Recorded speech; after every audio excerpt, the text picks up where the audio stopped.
Let's start by understanding what VXUS and VTI are. VXUS is an ETF from Vanguard that tracks the performance of the FTSE Global All Cap XUS Index, which measures the investment return of stocks issued by companies located outside the United States.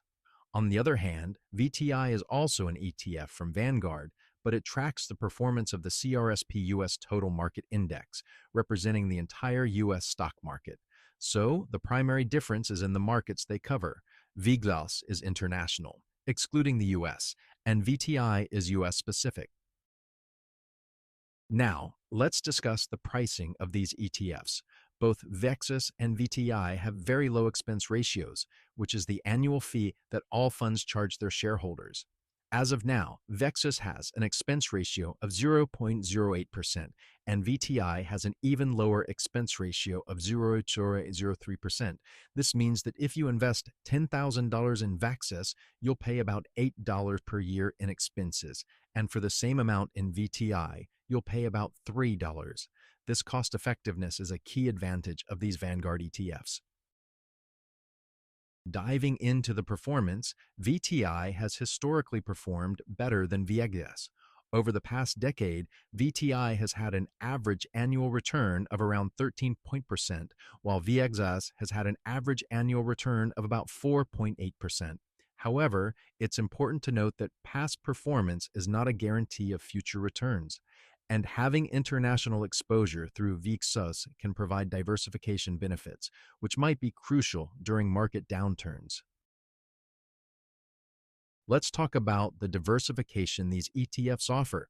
VTI provides exposure to the entire U.S. stock market, including small, mid, and large cap growth and value stocks. VXUS, on the other hand, provides exposure to both developed and emerging markets outside of the U.S., including large, mid, and small cap stocks. So, while VTI offers broad diversification across the U.S., VXUS offers an international diversification. Moving on to the liquidity of these ETFs, both VTI and VXUS have high liquidity, meaning they can be bought and sold easily without causing significant price changes. However, VTI, with its larger market capitalization and higher trading volume, is generally more liquid than VXUS. This superior liquidity can result in narrower bid-ask spreads and lower transaction costs for VTI. When it comes to the ideal users, both ETFs can be suitable for different types of investors. VTI, with its broad exposure to the U.S. stock market, could be a core holding for any U.S.-based investor.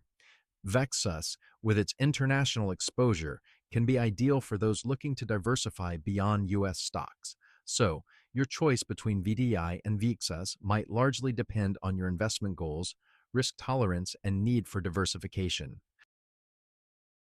So, who's the winner?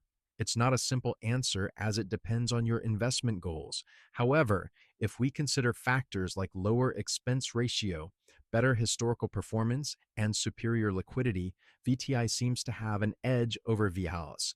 But remember, VXUS provides international diversification, which can be a valuable addition to your portfolio. So, it's not about choosing one over the other, but rather about how each can fit into your overall investment strategy. Thank you for watching this comparison of VXUS and VTI. We hope it has given you some valuable insights to help you make informed investment decisions.